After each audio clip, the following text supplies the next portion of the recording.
Assalamualaikum warahmatullahi wabarakatuh. Bismillahirrahmanirrahim. Alhamdulillah wassalatu wassalamu ala Rasulillah wa alihi wa sahbihi wa mawalah amma ba'du. Bapak Ibu, teman-teman sekalian yang dirahmati oleh Allah Subhanahu wa taala, kita lanjutkan kembali pembahasan kita dari kajian online Find Out Rasulullah Habits sampai kepada materi ketiga ya. Jadi sudah kita bahas bahwa Rasulullah SAW menyelesaikan tahajudnya beliau sampai kurang lebih pukul 3 malam ya. Pukul 3 malam beliau menyudahi tahajudnya. Lalu apa kemudian yang beliau lakukan, Bapak Ibu sekalian? Ya, maka selesai sholat tahajud dan doanya, selesai sholat witir ya, ditutup dengan doanya juga, doa sholat witir. Beliau kemudian kembali ke pembaringan ya, berganti pakaian, bersalin pakaian dengan pakaian tidur. Jadi Rasulullah itu Shallallahu Alaihi Wasallam punya pakaian khusus untuk tidur dan punya pakaian khusus untuk aktivitas sehari-hari ya. Jadi pakaian tidur itu berbeda dengan pakaian yang beliau kenakan sehari-hari ya, untuk sholat dan lain sebagainya, dan untuk tidur itu berbeda. Jadi maka beliau akan berganti pakaian dan beliau akan menuju kepada pembaringannya untuk tidur. Jadi bisa kita lihat di sini bagaimana pola tidurnya Rasulullah Sallallahu Alaihi Wasallam. Beliau akan tidur, ya, kemudian bangun untuk sholat tahajud, kemudian nanti tidur kembali sampai dengan azan subuh, ya, atau sampai dengan datangnya waktu fajar, ya, waktu sholat subuh. Nah, dari mana kebiasaan tersebut? Rasulullah SAW mengambil kebiasaan tersebut itu dari kebiasaannya Nabi Allah Daud alaihi salatu wassalam ya. Nabi Allah Daud jauh sebelum Rasulullah SAW telah melakukan kebiasaan ini ya, sebagaimana dalam hadis disebutkan ahabbus salat ilallahi salatu Daud alaihi salam wa ahabbus siyam ilallah siyamu Daud. Sebaik-baiknya sholat, kata Nabi, adalah sholatnya Nabi Daud alaihissalam. Dan sebaik-baiknya puasa adalah puasanya Nabi Allah Daud alaihissalam. Bagaimana sholatnya Nabi Allah Daud? Ini maksudnya sholat tahajudnya ya. Kana yanamu nisfal lail wa yaqumu sulusahu wa yanamu sulusahu, kata Nabi.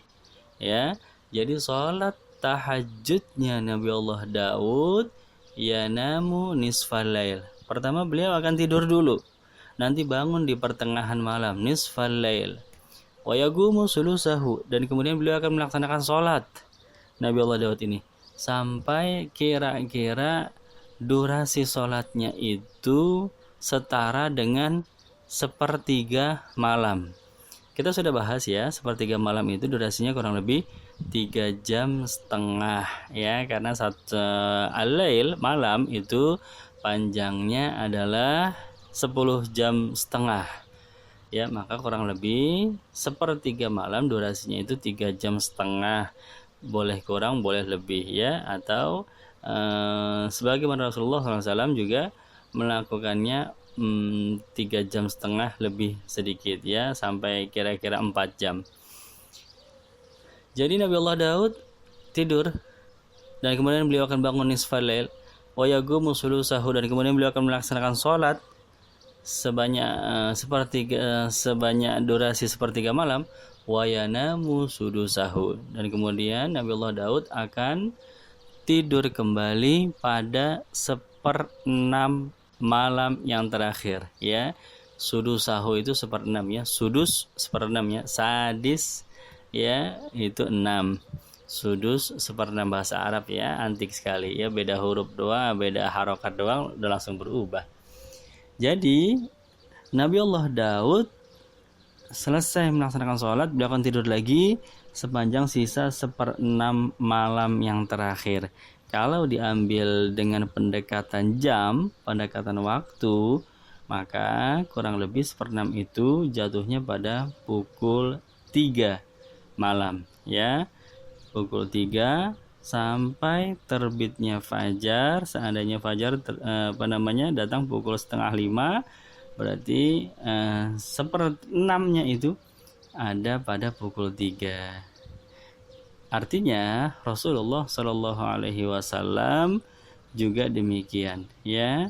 Beliau tidur, kemudian bangun pada pertengahan malam, kemudian melaksanakan sholat tahajud, menyisakan sampai 1/6 malam yang terakhir. Beliau akan kembali tidur, Bapak Ibu sekalian dan teman-teman yang dirahmati Allah, ya. 1/6 malam yang terakhir, pukul 3, beliau menyudahi sholat tahajudnya. Apa hikmahnya? Hikmahnya ini untuk memberikan tenaga, ya, untuk memberikan tenaga kepada tubuh, ya, mendapatkan quality sleep, ya, tidur yang berkualitas, ya. Setelah panjang beribadah, maka beliau berlaku adil terhadap dirinya sendiri, terhadap nikmat tubuhnya, ya. Maka beliau tidur pada waktu tersebut.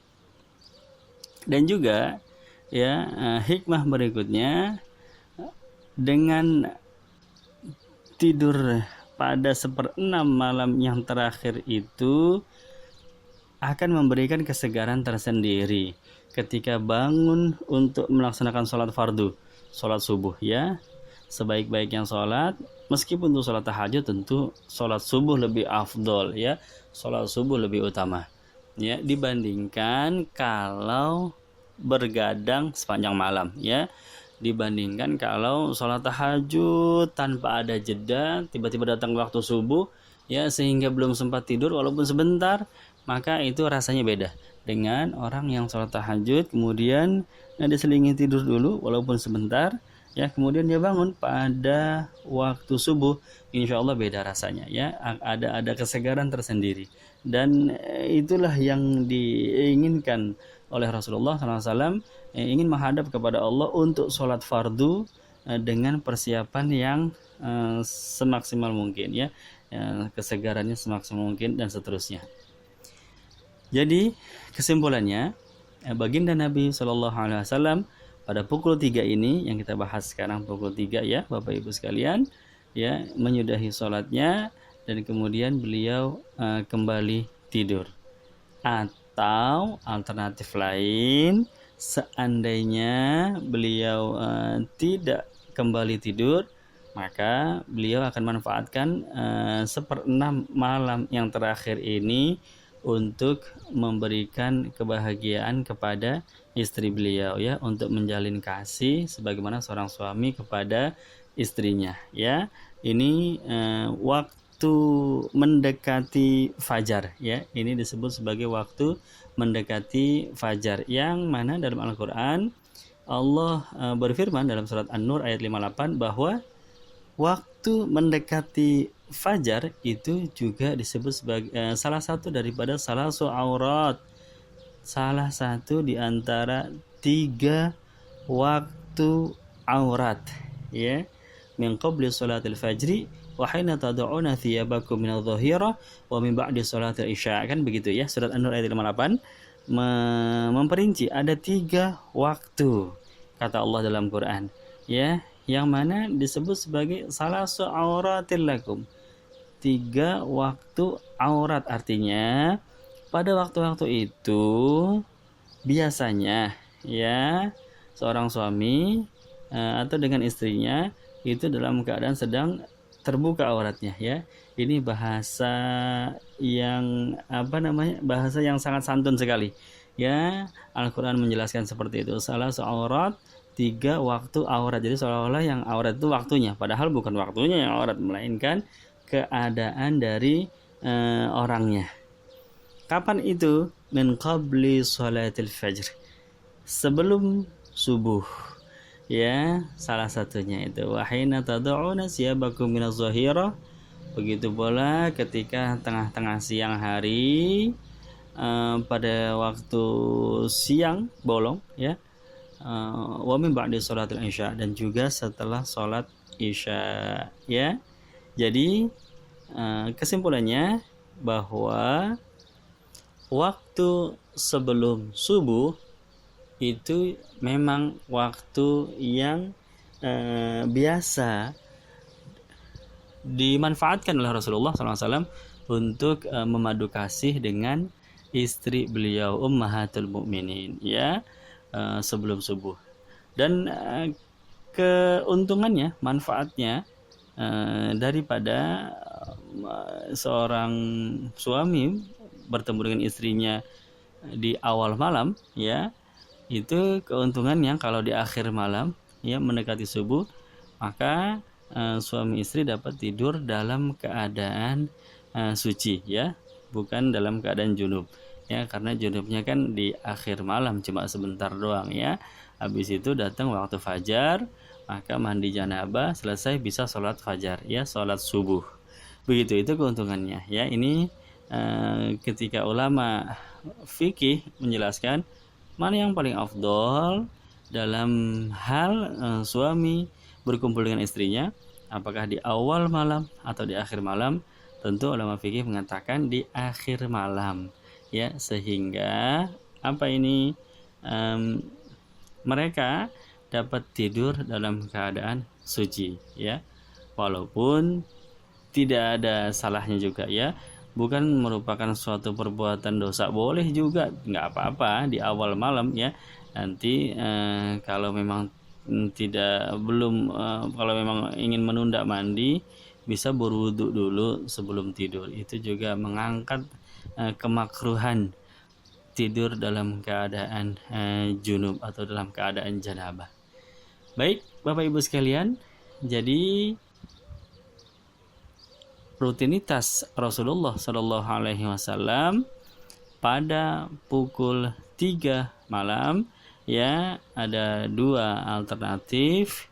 Umumnya beliau akan kembali tidur ya sampai terdengar azan subuh dikumandangkan oleh Sayyidina Bilal bin Abi Rabah ya, atau itu umumnya ya, atau terkadang sesekali ya pada waktu-waktu tertentu beliau manfaatkan jam 3 ini ya untuk memadu kasih dengan istri beliau ya, Ummul Mukminin.